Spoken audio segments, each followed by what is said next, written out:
listened to the programme and realised I was on towards the end, I thought, gosh, will they still be awake? And I realised that there was a research statistician talking before me. I thought, they'll be fast asleep. Oh no, that was an amazing presentation. Thomas, the next time Warsaw hosts the Eurovision Song Contest, you have to do the voting. When you were standing there in front of the league table, amazing, absolutely fantastic. It's been an extraordinary day, And for me, the tone was set this morning when Maria did her Keep Fit class, when we were all jumping up and down. And we discovered, absolutely, that this room contains the 3 active ingredients of making social change. We have leaders from the statutory, from the state community. We have leaders from the community and voluntary sector. And vitally, we have leaders from the business community as well. And it's that cocktail, it's that mixture that makes change. One of the things that I really thought about this morning was when Adrian talked about, he used 2 phrases. He said, mass education has enabled the emancipation of disadvantaged groups and the collapse of a class-based social order. And I thought of the UK. And I thought, perhaps not. The truth is that actually socio-economic disadvantage, class structures, are still the defining characteristic in terms of education and economic outcomes, but not just education and economic outcomes. When you look at the small area, the constituency with the lowest levels of literacy in the United Kingdom, it's in a place called Stockton Town Centre in the northeast of England. And when you look at the ward, the constituency with the highest levels of literacy, it's North Oxford.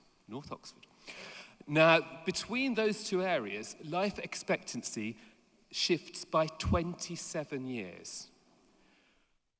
So to say that actually mass education had collapsed class-based inequality between the poorest and richest is just not true. And for us in the United Kingdom, it's an experience which is particularly bound up with locality, with area. Thomas could have talked about this, that actually the OECD studies on productivity show that the United Kingdom has the widest variation between areas of the country. We are a country of massive inequality between communities. That's why, as Maria said, the charity I run, even though it's a national charity, can't just do things nationally. We need 21 local teams in the towns and cities with the highest levels of child poverty, with the highest levels of disadvantage, and the lowest levels of literacy. I was in Middlesbrough last week.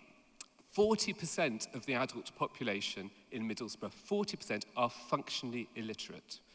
So we're looking at massive challenges in particular areas of the country. So I want to talk today, exactly as Maria said, about the business case for the investment in literacy, but I want to do that through the lens of locality and of place. Now, here we go. The macroeconomic, exactly as Thomas has been saying, the macroeconomic arguments for the importance of literacy and productivity are sound and robust and clear. However, if you're an individual business, even if you're hearing that actually we've got problems with people leaving school, we've got problems in terms of literacy levels in our business, it's hard to locate that within your business case. And one of the key things that we've been doing is thinking about how, first of all, how every business can make a unique contribution to literacy, not just giving us money, although that's quite helpful, but actually what it's got in terms of its assets to support literacy. And secondly, why, in terms of their business model, they should do that. The context of this conversation is this graph. Now, this is the graph of kids who read for pleasure in the United Kingdom. 100,000 children, young people take part in this study every year. Basically, what's happened is that over the last 5 years, the numbers have collapsed. And from a 15-year pattern hovering around 50%, around half of kids reading for pleasure, we're now down to around a third. And all of you in the room know the impact that will have on those children now. They'll be less happy, their well-being will suffer, all the things we've been discussing today. But of course, crucially also, the OECD studies on social mobility, reading for change, link reading for pleasure uniquely with social mobility, with the ability to be more than you were born to be, to transcend your parental background. So it's limiting their futures. This is the big challenge that we're looking at the moment. So how is it in those 21 areas of the country, those towns where I'm really concerned and my charity is focused on, how is it we can shift that? Because those places, the poorest places, actually traditionally have been much, much lower. Well, so the creation of business partners in this space is wonderfully exciting. And I want to start off with an example which is closest to our hearts, which is the publishing community. Because immediately you can see here, there is a challenge for the publishing community because this is the future market for book buying. What is the sustainability of the business, of the publishing community?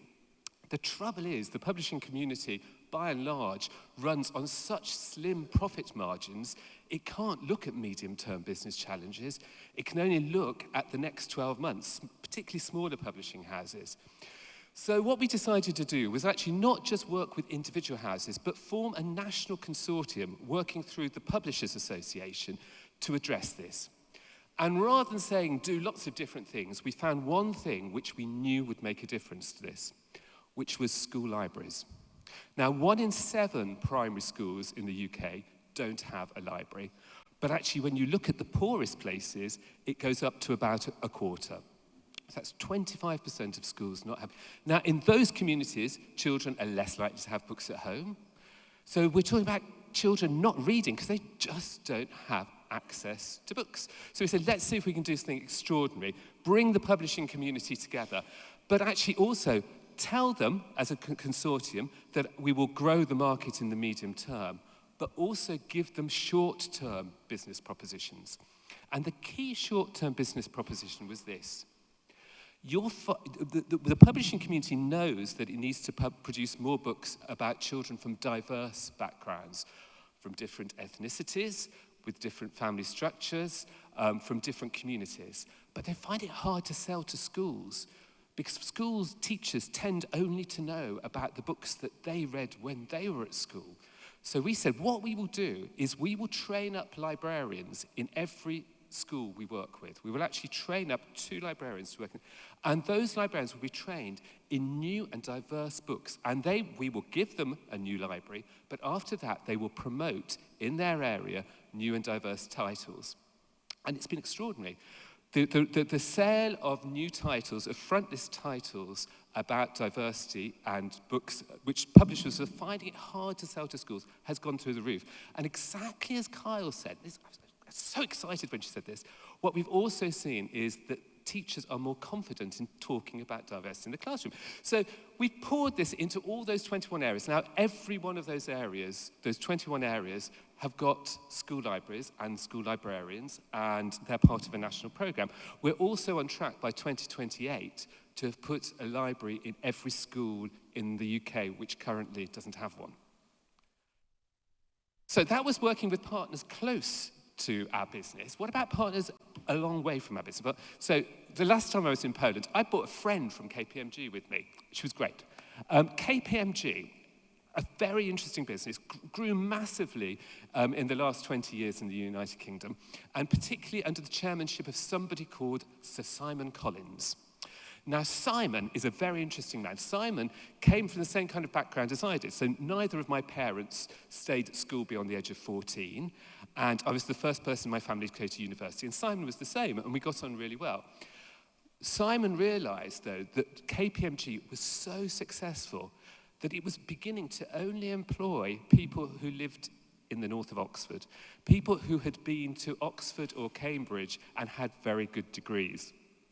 And the genius of KPMG was that it could work with all kinds of businesses and all kinds of communities. But because it was increasingly only focusing on people who have been to relatively posh universities, it was threatening their business model. So Simon decided that actually the focus of the kind of key strand in terms of the mission statement of KPMG needed to be social mobility.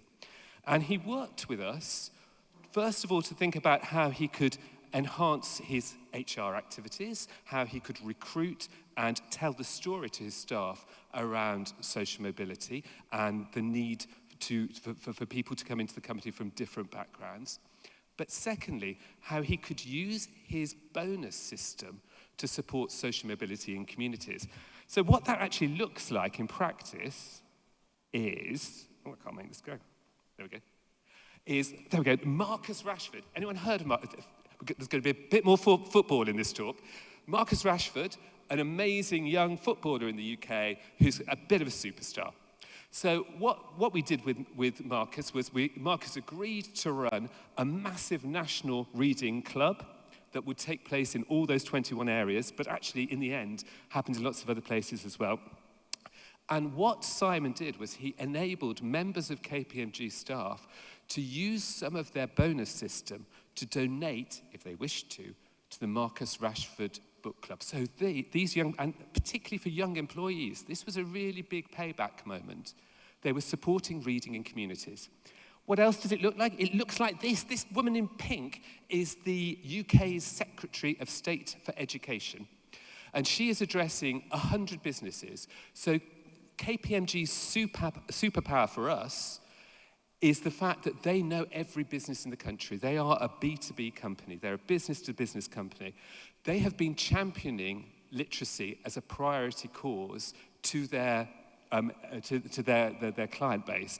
And as a result now, we have over 100 businesses who are part of a pledge to commit to literacy as a core issue. So we've used KPMG's superpower, which is their business-to-business activity, but they've used ours, which is our ability to address social mobility through literacy. Here's another example. Okay, some more graphs. Can't do this as well as Thomas. Okay, so here's another graph. This graph underpins the first graph I showed you, which is about reading for pleasure. So this is actually what the levels of reading for pleasure are in the United Kingdom by groups. And we can cut it in all sorts of ways, but the most startling pattern is the pattern around gender and age. And as you can see here, boys between the ages of 11 and 14 and 14 to 16 are absolutely the key group that we want to go with. Now, it will come as no surprise after the early discussions around football to know that actually the key theme we decided to exploit to support those boys was football. And the brand which cuts through most strongly to that group is the Premier League. Now, why would the Premier League want to work with us? What was our business proposition to the Premier League? Well, football in many communities, the main football clubs in the United Kingdom are in the 20 places that I'm talking about, the poorest cities and towns in the UK. And football in those communities is seen as a way out of poverty. It's seen as the job you can get which will enable you to buy a Rolls Royce and marry Victoria Beckham. This is the way to become a millionaire. The truth is, though, there is only one David Beckham, and there are 5 million young men living in those communities in poverty. And the challenge the Premier League knows is that they could be selling a hope which isn't true. That actually education is important for your future. Becoming a star footballer is pretty rare, and actually you need to knuckle down and develop those literacy skills if you're to succeed in life. So to help the Premier League demonstrate its responsibility to young people in those communities, we developed with them something called Premier League Reading Stars, which initially occurred in those 21 places, 21 towns around the United Kingdom, but now happens in 19,000 schools across the United Kingdom. And it's an initiative which uses coaches, which uses football, which uses all sorts of language around tactics and football. Like a lot of other literacy people, I don't know much about football. I'm blagging at this stage. But it engages phenomenally, and the impact on reading levels is extraordinary. And what do we do in return for the Premier League? Well, what we do in return is help them tell their story of how they are supporting responsibly education, how they're not telling young people that somehow or other they can be David Beckham, but that actually literacy and education is important for them. So we work with the government, we do a lot of work on advising the Department for Education, and we profile the work of the Premier League in those communities. So I've talked about KPMG, I've talked about the Premier League, I've talked about publishers. All these things are now being channeled into those 21 communities. But there are other businesses we're working with as well. I say around 100 altogether. And for some of them, that theme of locality is really, really important. And the business case is wrapped up in the issue of locality. And here's a couple. The first one is British Land. British Land owns every shopping centre in the United Kingdom. If you ever come on holiday to London and go to one of our big shopping centres, there are better things to do. It will be owned by British Land. It will be owned by British Land. They own every shopping centre in the towns which we work with in the UK. Now, as the biggest corporate landowner in the United Kingdom, their big challenge is how they appear to be on the side of communities and don't appear to be a big, faceless national company. By connecting them to those communities, by taking them into schools, by taking them into libraries, by working with them in those 21 places, we tell the story of how British Land is on the side of communities. And particularly in terms of their relationships with metropolitan and municipal councils, that's really, really important. Another example is Very. Very is based in Liverpool. Liverpool is one of those 21 places. Huge poverty in Liverpool, very low levels of literacy. Very knows that it's got to. Very's not just based in Liverpool. 78% of its market is within the northwest footprint. If Very is going to continue and sustain its business, it needs to connect. So it invests in that community through the community activity that we have going on. We sustain its business, we sustain its profile. So beginning to draw together business cases for investment in localities, beginning to draw together investment cases for business in literacy, both in the short and medium term, beginning to think about reputational issues, links with government, utilising our links with communities. All these things have enabled us to bring together a kind of national coalition of businesses working in these places. And the really wonderful news is that actually it's working. So going back to that graph I showed you at the beginning, the 21 places which we're talking about is now, the reading for pleasure levels now are 22% higher than the national pattern. They've completely flipped over the past decade. And I mean, the key thing which I'm taking away from today is that many of the dynamics we're facing feel intractable, but they're not. None of the challenges which we look at on paper in graphs, which we hear and see in terms of policy reports, are things that can't be tackled. I started my life off as a librarian. On a daily basis, I saw reading miracles taking place with individuals in my libraries. As a charity chief executive, I see my NGO delivering in places in ways that change lives. As a coalition, going back to that vision that we were offered at the beginning of the day of how the business, the community and voluntary sector and the state sector can work together in a united way. It can address these issues, but it needs to address them through that cross-sectoral collaboration, which is the genius of Maria's vision for today. So I'm going to finish off by telling you about something. So we recently had a party in Middlesbrough. So I said, we've been doing this kind of stuff in Middlesbrough now for over 10 years. And we had a party, and 1,000 people came to this party to celebrate the reading activity that had been going on in Middlesbrough. And one of those people was a boy of 11. When we started our work in Middlesbrough, just over 11 years ago, one of the things which we were told by head teachers, it's really weird, one of the things we were told by head teachers was that the children failing at literacy at age 11, a lot of them were short. Now, I'm not tall, and I took that a bit personally. I thought this is a very odd thing to say. But actually, we heard this from several sources, and we began to do investigation into the background of these children, and it turned out that a lot of these children were prematurely born. And when we began to unpick what was going on, we realized that actually they'd all experienced speech and language delay by the age of 3. And what we realized was that actually these children as babies were spending time in an incubator with their parents because they were prematurely born, unable to pick them up or sing to them or read with them. And so we started working with all the premature baby units, working with the health department in Middlesbrough, and making sure that babies had stories read to them, that parents were given books. When they had nothing else and they were spending night after night on a ward, they were getting books given to them, which they could share with their babies.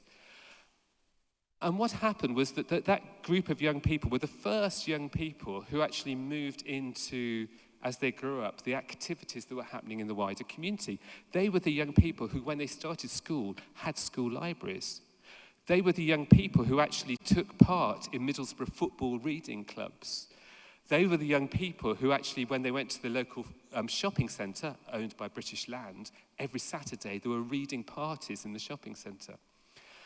And hearing the way in which the collaboration had occurred and how that had actually centred around an individual. It wasn't just a theory. It wasn't like Bronfenbrenner's ecological model of childhood. This was a lived experience that actually families had had their hands held through a reading childhood over a 10, 11-year period was incredibly powerful. So it can be done. Collaboration can happen and change can occur. Thank you.